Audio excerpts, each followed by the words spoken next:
Nuevamente junto a ustedes, buenas tardes, buen día, buena noche, ¿cómo están?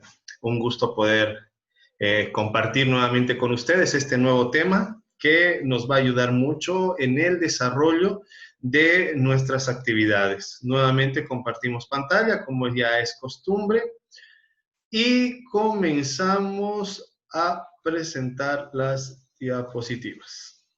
Nuevo tema, la fundación de la República. En el anterior tema habíamos avanzado cómo la colonia española había desarrollado sus lazos comerciales y sus lazos económicos en base a Potosí, donde encontró una cantidad muy importante de plata y oro, y eso generó que pueda producir mucho dinero. También vimos el descontento de los criollos, que son los hijos de españoles nacidos en América, y también la rebelión de los indígenas por causa del abuso, por causa de que ellos eran esclavizados de manera muy fuerte. Perdón. El primer punto es que los criollos se juntaron con los indígenas. ¿Para qué? Para poder hacer frente al ejército español. Y aquí surgen dos figuras que son Simón Bolívar, el de este lado, y José de San Martín de este lado. Ellos prácticamente fueron los que lideraron, los que encabezaron la lucha de liberación, de emancipación de las Américas, y fueron los que movieron a todos los ejércitos a poder llegar a este punto de liberación.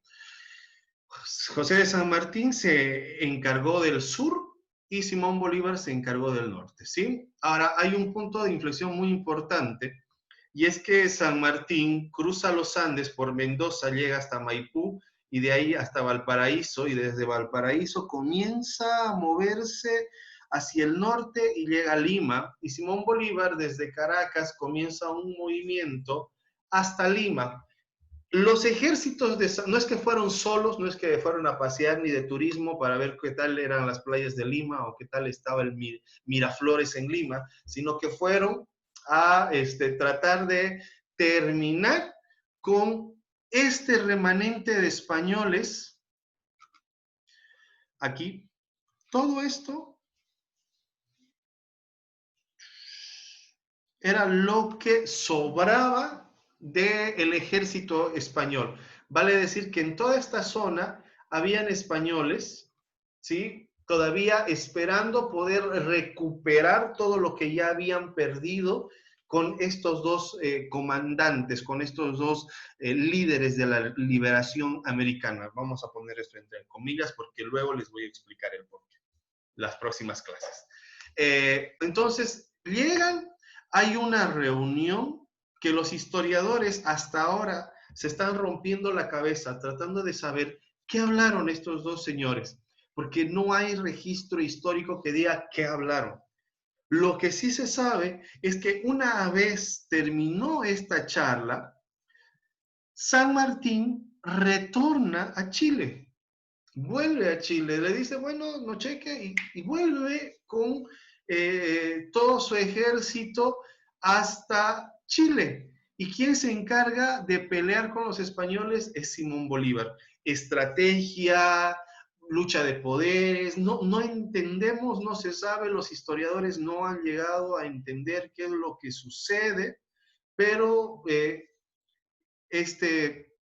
San Martín se da la vuelta y se va. Ahora, ¿qué sucede luego? Una vez recuperan el Perú, Simón Bolívar encarga a su mejor general, a su mejor hombre que dirige a otros hombres, ir y acabar con el remanente de españoles que estaban en el Alto Perú. ¿Qué es el Alto Perú? El Alto Perú es Bolivia. ¿Sí? Entonces Antonio José de Sucre agarra su ejército, se va a Bolivia, ahí tiene dos luchas muy importantes, termina con el remanente español, y una vez liberado ese territorio, Sucre comienza a organizar una asamblea para que determinen qué tienen que hacer. Y aquí hay algo que la historia generalmente no habla o no dice qué es lo que sucedía o qué tenía que suceder. Sucre viene aquí para que el Alto Perú decida si se anexaba al Perú, al Perú, o a Argentina, o al Virreinato de la Plata, como se llamaba en ese lado. Ese era lo que tenía que hacer, el trabajo de este señor era decidir que el pueblo liberado, el Alto Perú liberado, decida si se une al Perú o si se unía a Argentina. Estoy hablando en términos actuales. En ese momento no existía Argentina, existía el virreinato del Río de la Plata, pero ya estamos hablando en temas actuales como para que me entiendan. Sí, misteriosamente, entre mayo y junio de 1825, cuando nace la República, Antonio José de Sucre toma a sus hombres y se va, vuelve al Perú. Y en ese interín de que se va, el 6 de agosto de 1825, surge la República de Bolivia, nace la República de Bolívar, el 6 de agosto, ¿verdad? Y había como que un estudio, se trataba de entender por qué Antonio José de Sucre se fue, volvió al Perú cuando no terminó la labor que su comandante le había encargado. Ahora, ¿qué pasa? Resulta que Sucre recibió un texto, recibió una carta de Simón Bolívar que le decía, no es conveniente que el Alto Perú se separe del Perú. Entendiendo que cuando Simón Bolívar comenzó las luchas de la liberación, comenzó las luchas para poder libertar las Américas, Simón Bolívar creía en la Gran Colombia. ¿Qué es la Gran Colombia? La Gran Colombia era una sola nación unida con un solo gobierno. Pero ¿qué pasó? Iba libertando un territorio, ese territorio comenzaba a crear su organización y crear su propio país. Por eso cuando Simón Bolívar dijo, decidieron ser cabeza de ratón y no cola de león, se refería a esto, que la gente tenía aspiraciones muy chicas, tenía aspiraciones muy mezquinas, más que pensar en el conjunto. Ahora nosotros hubiésemos podido ser una sola nación grande y fuerte, pero no se dio. ¿Ok? Ahora, ¿qué pasa?